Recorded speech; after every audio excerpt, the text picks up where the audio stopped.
Campaign period for the barangay and Sangguniang Kabataan elections ends today. We'll find out Comelec's initial assessment as well as how preparations are going over in Abra. The Philippines is set to pursue a case against China concerning coral damage in the West Philippine Sea.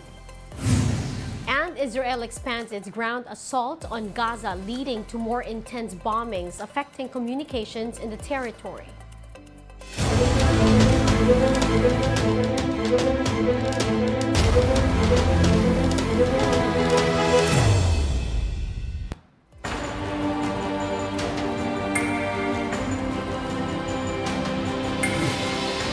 Fast, focused, and fearless. Here's everything you need to know to jumpstart your weekend. I'm Riza Diaz. Comelec has confirmed over 100 cases of vote buying involving barangay and Sangguniang Kabataan candidates. Comelec Chairman George Garcia said these incidents are currently being verified for the filing of charges. Now, winning candidates with pending cases of vote buying as well as premature and illegal campaigning will not be proclaimed according to Comelec. Now, aside from the person buying votes, voters willingly selling their votes could also face complaints. The poll body earlier arrested an individual from Navotas City suspected to be distributing envelopes containing up to 500 pesos to at least 200 voters. Meanwhile, police and the military are in full force in Bukai Abra to prevent possible election-related violence in the province. Over 100 cops have arrived in Bukai following the reported presence of a private armed group in the municipality. Comelec said there are at least 8 barangays placed under orange category due to suspected election-related violence. Residents, meanwhile, welcome the added security personnel in their locality. Kasi ngayon po marami naman pong dinedeploy ng mga armies, police, talagang todo bantay naman po sila. Meanwhile, the National Police Special Action Force and the military are closely guarding several Comelec checkpoints. The PNP will also conduct an inspection in polling centers across the province. For now, campaigning for the local elections will push through in its final day today. May mga umiikot dito sa Bukai pero yung mga nangangampanya lang. Sa mga convoys na sinasabi, wala naman kami makitang grounds para pigilan sila na umikot kasi wala rin kami makitang dala nilang mga armas. Now, this upcoming BSKE elections has been widely covered after years of postponement. But why exactly is it important? Political analyst Professor Edmund Tayo told The Big Story that village polls sets the ground for the next round of elections involving higher-level officials. Barangay leaders are the ones that deliver the votes up for municipal, provincial, and congressional district candidates. They are also the ones responsible for immediate needs of the barangay community. Over 1.4 million BSK bets from over 42,000 barangays have filed their candidacy for Monday's election. We know for a fact, of course, that the barangay elections is the prelude to higher level of elections. In fact, the reason why it has become more and more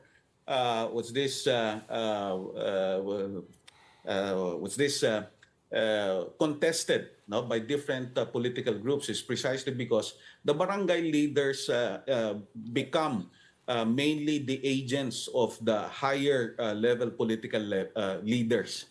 So very crucial sa kanila yung barangay elections. It's also a preparation for the next elections, next round of elections.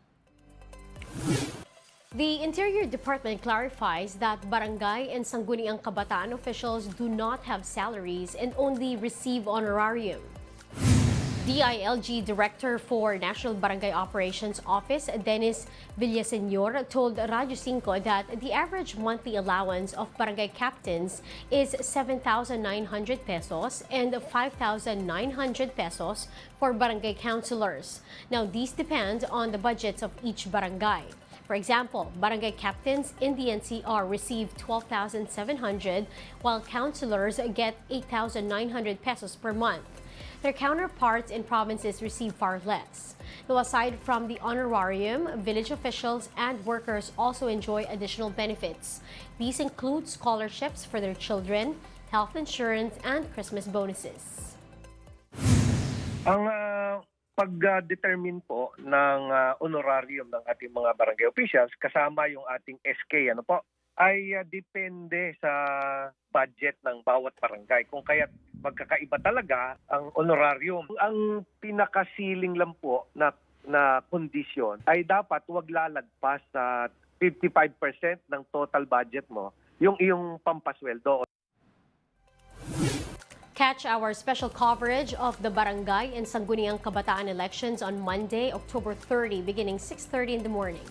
We'll be back with more stories after the break. Keep it here on One News.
You're still watching One News Now. I'm Riza Diaz. Israeli forces widened its attacks on the Gaza Strip amid its continued battle against Hamas. Heavy bombardment was seen on Friday night on the border of Israel and Gaza as Israeli air and ground forces continue to advance. Internet and mobile communications were also cut off due to intensified attacks along the Gaza Strip.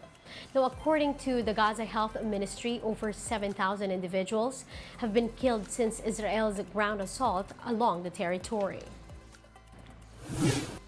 Search efforts continued for the two Filipinos that have gone missing amid the hostilities in Israel. Rainiel Pawid with the report. 4 Filipinos have been killed as the war between Hamas and Israeli forces approaches its 4th week. 2 Filipinos are still unaccounted for. One of them is Jelianor Pacheco. According to a message from Jelianor's wife Clarice, their kids are now looking for their father. She also hardly had any sleep for 3 weeks as she worries about her husband's situation. The Israeli government says the search for the missing residents and 224 foreign nationals is still in full swing. Israeli Defense Forces, though, still cannot confirm if Hamas abducted the 2 missing Filipinos. It is important to say that it is likely that they have been kidnapped. As you know, nobody was able to see none of the kidnapped people because Hamas is not allowing, even not the Red Cross, to visit those that have been abducted.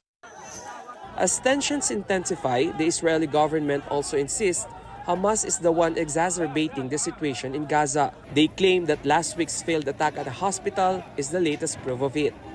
The hospital in Gaza was hit by a failed launch of a rocket.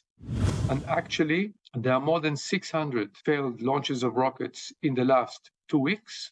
We know for fact, statistically, between 15 to 20% of rockets that are launched by Hamas and Islamic Jihad actually fall in Gaza. Meanwhile, the Rafah border crossing is yet to open its gates for fleeing foreigners. Israel said it will not interfere with the decision to open the said border. Rafah is a crossing between Gaza and Egypt, not to Israel. And the Israeli forces are not inside Gaza and are not next to the Rafah crossing. That's very important to emphasize. According to OWA, 59 Filipinos from Israel have returned to the Philippines. Israel is home to more than 30,000 migrant workers from the Philippines. Most of them are caregivers and nurses. Rainiel Pawid, We Are One News. The Philippine government is pushing through with an environment case against China over damaged corals in the contested waters. Justice Secretary Crispin Boying Remulla said China will be made to answer for the, quote, immeasurable damage it has inflicted on the country's natural resources. The DOJ chief adds that Manila has a strong case and that it's just a matter of organizing the evidence and showing it to the proper international tribunal. The evidence include satellite imaging and location-based photographs showing the destruction of marine life in the West Philippine Sea. The DOJ hopes to file the case by March 2024 at the latest. Marami na tayong ebidensya at kakala pa tayo.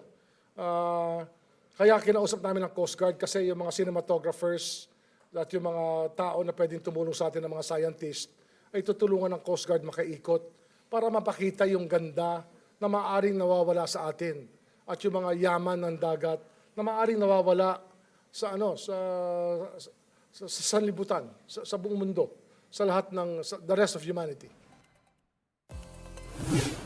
And those are the top stories of the hour. Join us later at 9 in the morning as we continue to monitor the day's biggest stories. I'm Riza Diaz.